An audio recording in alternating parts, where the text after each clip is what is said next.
Food Agency struggles to feed sufficient Gazans in Rafah.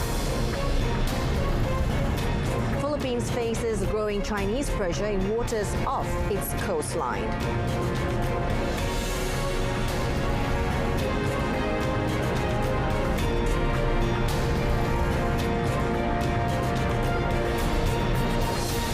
Good afternoon and Salam Malaysia Madani. Thanks for joining us. I'm Jessica Lee and you're watching World Today. We start off with an unfortunate news. One of the 3 Malaysian climbers who were trapped at an altitude of 19,700 feet above sea level on Mount Denali was reported dead in a snow cave while awaiting help. Zulkifli Yusof was confirmed dead at 6 a.m. local time while taking refuge in a snow cave in an area known as Football Field. Now, Zulkifli's body remains at the site and the process of recovery may take some time, depending on weather conditions. The suspected causes of death are high-altitude cerebral edema and hypothermia. Now, the U.S. National Park Service reported after days of cloudy and windy conditions, the rescuers managed to evacuate one of the climbers, Zainuddin Lord, who is being treated at a hospital in Talkeetna, Alaska. Now, earlier, Muhammad Ilham Ishak, 47, one of the 3 Malaysian climbers who successfully reached the peak of Mount Denali in Alaska, was rescued after being stranded during their descent on May 28th. Ilham is now receiving treatment at a hospital in Anchorage, Alaska, and suffered frostbite on his hands and feet. Now, daily life has become apocalyptic in parts of southern Gaza since Israel moved into the city of Rafah, though the situation in the north is said to be improving. Matthew Hollingworth, the World Food Programme or WFP director for the Palestinian territory, said the Palestinian exodus that the world has seen in the past 20 days out of Rafah has been a horrific experience for more than 1 million people. According to Hollingworth, the Palestinians have fled the fighting to areas where there was not enough water, healthcare or fuel, where food was limited, telecommunications had stopped and there was not enough space to dig pit latrines. He added that the public health situation was beyond crisis levels, adding that the sounds and smells of everyday life in Rafah are horrific and apocalyptic. You know, the sounds, the smells, the everyday life are horrific and apocalyptic. People sleep to the sounds of bombing, they sleep to the sounds of drones, they sleep to the sounds of war, as now tanks roll into parts of central Rafah, which is only kilometers away, and they wake to the same sounds. He said the WFP also lost access to its main warehouse in the south of the Gaza Strip because it was in an evacuation zone with 2,700 tons of food either looted or destroyed in fighting. The Cyprus government said humanitarian aid shipped to war-torn Gaza was being kept afloat off the Palestinian territory's coast after a US-built pier was damaged by bad weather. The U.S. military said it has suspended aid deliveries via the pier after high seas and North African weather system caused a section of the floating platform to break away. The plan is continuing uninterrupted. We are collecting humanitarian aid for Gaza. From the information we have for our partners in the United States is that by mid next week the pier will be back on track and working. But until then, we are loading, we are checking, and we are sending additional humanitarian aid, which is stored at a floating storage there in Gaza. The project to construct the temporary pier was announced by the U.S. President Joe Biden in March to alleviate restrictions imposed by Israel on aid deliveries by land to Gaza. The U.S. military said 1,005 tons of aid had been delivered from the sea to the beach transfer point as of Friday, with 903 tons distributed from the transfer point to the UN warehouse. Now, U.S. President Joe Biden said Friday that Israel was offering a new roadmap towards a full ceasefire in Gaza, saying it is time for this war to end. Now, Biden's intervention, which had been heavily trailed, came as Israeli troops pushed into central Rafah, escalating its nearly 8-month war with Hamas, despite international objections to any assault on the South Gaza city. In his first major address outlining how the Gaza war might end, Biden said that Israel's 3-stage offer would begin with a 6-week phase that would see Israeli forces withdraw from all populated areas of Gaza. It would also see the release of a number of hostages, including women, the elderly, the wounded, in exchange for the release of hundreds of Palestinian prisoners. Israel and the Palestinians would then negotiate during those 6 weeks for a lasting ceasefire. The U.S. president urged Hamas to accept the Israeli offer. As someone who's had a lifelong commitment to Israel, as the only American president who's ever gone to Israel in a time of war, as someone who just sent the U.S. forces to directly defend Israel when it was attacked by Iran, I ask you to take a step back and think what will happen if this moment is lost. We can't lose this moment. After successive rounds of indirect negotiations in recent months all failed, Hamas said earlier that it had informed mediators it would only agree to a comprehensive truce, including a hostage prisoner swap, if Israel halts its aggression, while Israel has repeatedly vowed to destroy Hamas since the war began on the 7th of October 2023. The Israel Defense Forces, or IDF, confirmed in statement Friday that its occupation forces is in central Rafah, despite international concern and anger over its military operation in Gaza's southernmost city. The IDF statement confirms that what eyewitnesses said this week when tanks were spotted in central Rafah for the first time since it entered the city earlier this month.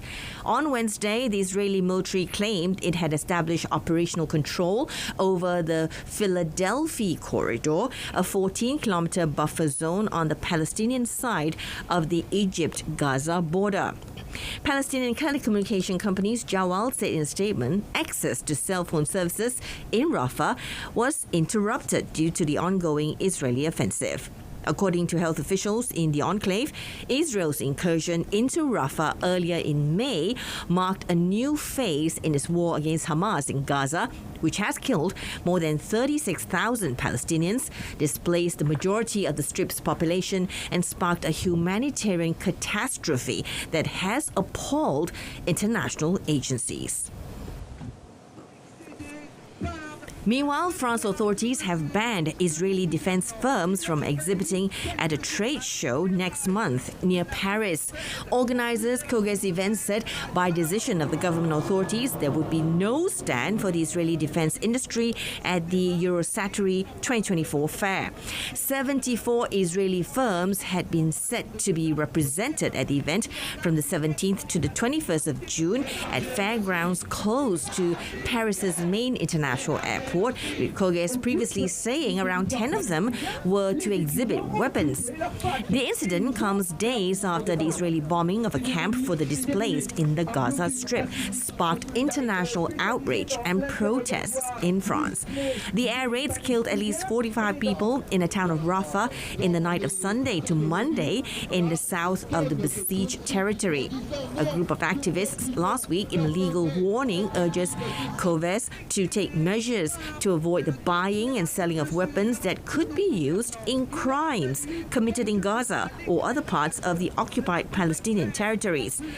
ASA, Stop Arming Israel, Urgency Palestine, and the France-Palestine Solidarity Association also warned against profits from the fair, reinforcing the economic power of firms likely to participate in these crimes. Philippines President Ferdinand Marcos Jr. said that the presence of the United States was crucial to regional peace as the Southeast Asian country faces growing Chinese pressure in waters off its coastline. Now, Marcos has sought to deepen defense cooperation with the United States as he stands up to Chinese actions in the South China Sea, which Beijing claims almost entirely. China's determining influence over the security situation and the economic evolution of this region is a permanent fact. At the same time, the stabilizing presence of the United States is crucial to regional peace. It's never a choice. Both countries are important. The continued stability of this region requires China and the United States to manage that rivalry in a responsible manner, pending the total elimination of nuclear weapons. The Philippines expanded a 2014 agreement last year to give the U.S. military access to another 4 of its bases, taking the total to 9, including 2 in the far north of the country, less than 450 kilometers from Taiwan. The Enhanced Defense Cooperation Agreement allows U.S. troops to rotate through and store defense equipment and supplies. The Philippines, a treaty ally of the United States, is a key focus of Washington's efforts to strengthen alliances and partnerships in the Asia-Pacific region as it seeks to counter China's growing military might and influence. The United States' growing presence in the region and its regular deployment of warships and fighter jets in the Taiwan Straits and South China Sea have infuriated China's leaders in Beijing. In another development, a Beijing official on Friday defended its military actions in the South China Sea as legitimate and necessary law enforcement measures in response to Philippines vessels that it says have illegally entered its territorial waters. 中国绝不会以大欺小，也从来没有以大欺小。但是中国呀，历来是讲原则的，是有底线的，也绝不允许某些国家以小卖小，胡作非为。 Manila and Beijing have a long history of maritime territorial disputes. Now, China claims almost the entire waterway, brushing off rival claims from other countries, including the Philippines, and ignoring an international ruling that its claims have no legal basis. To assert its stance, Beijing deploys coast guards and other boats to patrol the waters and has turned several reefs into artificial islands that it has militarized. Now, many of the confrontations between Chinese and Philippine vessels have happened near 2nd Thomas Shoal in the Spratly Islands.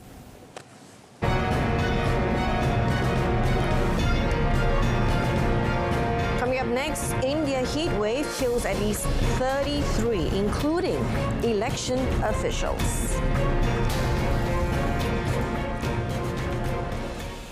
Now, 6 people were wounded in a knife attack at a far-right rally in Germany on Friday, drawing immediate condemnation from the nation's leaders. Now, the attack just days before EU's wide elections come amid a spike of politically motivated violence in Germany. The police said in a statement a man with a knife attacked and wounded several people on the market square in the city of Mannheim in southwest Germany at around 11:35 a.m. local time. Now, 5 of those wounded were taking part in a rally organized by Pax Europa. A police officer who intervened was also stabbed several times in the back of the head, while another officer managed to fire at the attacker and wounded him. At least 33 people, including election officials on duty, died of suspected heat stroke in India's states of Bihar, Uttar Pradesh and Odisha on Friday. And the heat wave in the region is expected to continue until Saturday. India has been experiencing a blistering hot summer, and a part of capital Delhi recorded the country's highest ever temperature at 52.9 degrees Celsius this week, though that may be revised with the weather department checking the sensors of the weather station that registered the reading. While temperatures in northwestern and central India are expected to fall in the coming days, the prevailing heat wave over East India is likely to continue for 2 days. degrees. India Meteorological Department, or the IMD, which declares the heat wave when the temperature is 4.5 to 6.4 degrees Celsius higher than normal. Now, 14 people died in Bihar, officials said, including 10 people involved in organizing the 7-phase national elections that are currently underway. Now, many election officials are usually required to stand on duty all day, many times outdoors. Now, parts of Bihar are voting in the final round of polling on Saturday. In India's most populous state of Uttar Pradesh, at least 9 election personnel, including security persons, died on Friday. Meanwhile, passengers on long-distance buses without air conditioning endured scorching heat in Pakistan on Friday. Some of its citizens said that the higher fares of around $2.88 in air-conditioned buses were unaffordable for them. According to the Regional Meteorological Centre, the temperature in Lahore reached 45 degrees Celsius as the country suffered under a heat wave. Temperatures this week rose above 52.2 degrees Celsius in Pakistan's southern province of Sindh, the highest reading of the summer, and close to the country's record high amid an ongoing heat wave. A team of international scientists said the extreme temperatures throughout Asia over the past month were made worse, most likely as a result of human-driven climate change. The trains in Buenos Aires were running at 30 kilometers per hour, well below the usual speed, in protest to demand better wages, which doubled travel time and caused delays for thousands of passengers. The La Fraternidad Union of Railway Workers said in a statement that the strike was decided after failed negotiations with the companies to increase wages. The demand comes as Argentina has a year-on-year inflation rate close to 300%. Now, the measure generated heavy delays for passengers who usually travel on the metropolitan railways. Now, other passengers, however, appreciated that the trains continue to run, although the union announced a 24-hour nationwide strike for the 4th of June if no agreement is reached with the companies. Railway workers are also demanding more safety and investment following a collision between a train carrying about 90 passengers and an empty carriage in early May. The government summoned the parties to a hearing on the 6th of June to try to reach a conciliation. Coming up in sports, bad day for Malaysia at the Singapore Open. First up is hockey. A goal in the dying seconds of the match saw former hockey powerhouse Pakistan come from behind to salvage a point after a 4-4 draw against Malaysia in the Nations Cup played in Poland. Now, the result saw the Speedy Tigers under coach Sarjit Singh miss the opportunity to collect all 3 points as well as avenge their 5-4 defeat to the same opponents at the Sultan Azlan Shah Cup recently. In the Group B match played at the National Hockey Stadium in Geneseo, Malaysia drew first blood by taking the lead as early as the 4th minute through Muhammad Fitri Saari's penalty stroke. Malaysia continued to dominate the proceedings in the early stages of the match, and Muhammad Azrai Aizat Abu Kamal made it 2-0 before Faisal Saari once again on target in the 11th minute from a penalty corner to give Malaysia a 3-0 lead. Now, the start of the second half saw Pakistan reduce the deficit through Abdul Rahman's 32nd minute field goal, but Muhammad Fitri restored the advantage from the spot 10 minutes later to make it 4-1.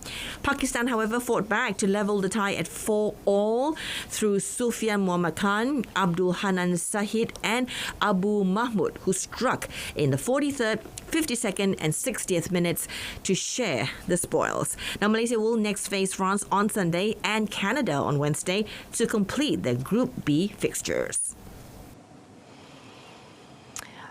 And a look at badminton. Malaysia's challenge fizzled out at the quarter-final stage in the Singapore Open Badminton Championships yesterday. In the men's singles action, Leong Junhao's valiant run in the tournament was ended by world number 1 Victor Axelsen of Denmark.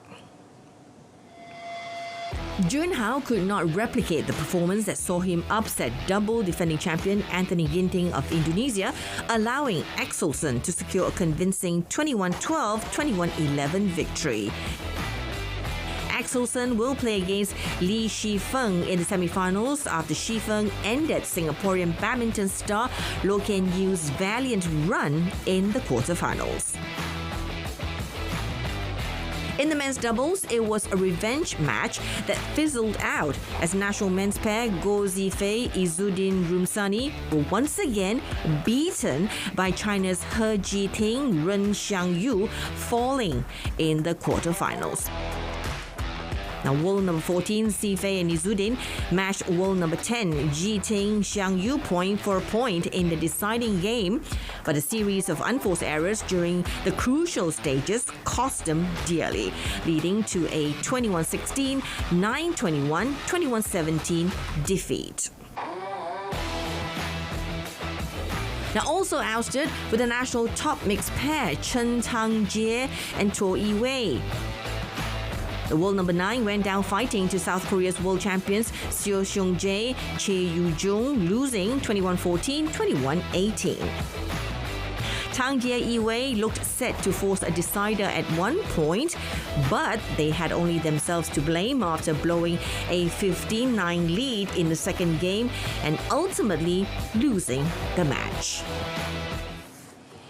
In bowling news, national kegler Sin Lee Jane continues to conquer the lanes in the United States, claiming her third Professional Women's Bowling Association or PWBA tour title on Friday. According to PWBA's official website, the 32-year-old emerged victorious in the Greater Nashville Classic at the Smyrna Bowling Center in Tennessee, defeating Singapore's Cherry Tan 257-208 in the final. As the only kegler to have won 2 titles this season, Lee Jane is now the front-runner for the PWBA Player of the Year award, having bagged the PWBA Bowlers Journal Rockford Open on the 11th of May. Although she hadn't thought about the PWBA Player of the Year award, Lee Jane said it would be great and incredible if that were to happen. Now, Lee Jane's maiden title win in the highly competitive PWBA Tour was back in 2017 when she claimed the Lincoln Open crown. The 2017 World Bowling Women's Championships team event gold medalist finished runner-up at the 2016 PWA Greater Detroit Open, 2017 PWA Wichita Open, and the 2019 USBC Queens.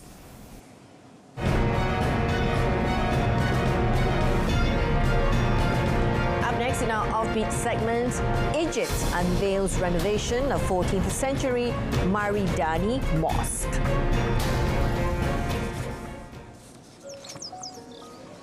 Just after sunrise on the Afghan day of rest, 2 goldfinches puffed their chest and belted a song, surrounded by men straining to hear which chirped stronger in an age-old pastime.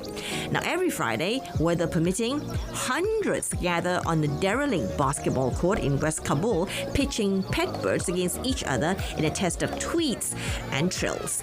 Under the Taliban government, entertainment options have drastically shrunk. The authorities have also warned against betting, once a roaring trade on the sidelines of birdsong duels, but the competitions remain immensely popular. The bird owners remove cage shrouds and hand their avian champions to a pair of referees who hold them aloft to spectators. Now, as the cages are placed side by side on a chalk X, the crowd falls quiet. The birds, all male, like the human onlookers, flit onto perches just like a beak length apart. Then they start singing in jittery dominance displays.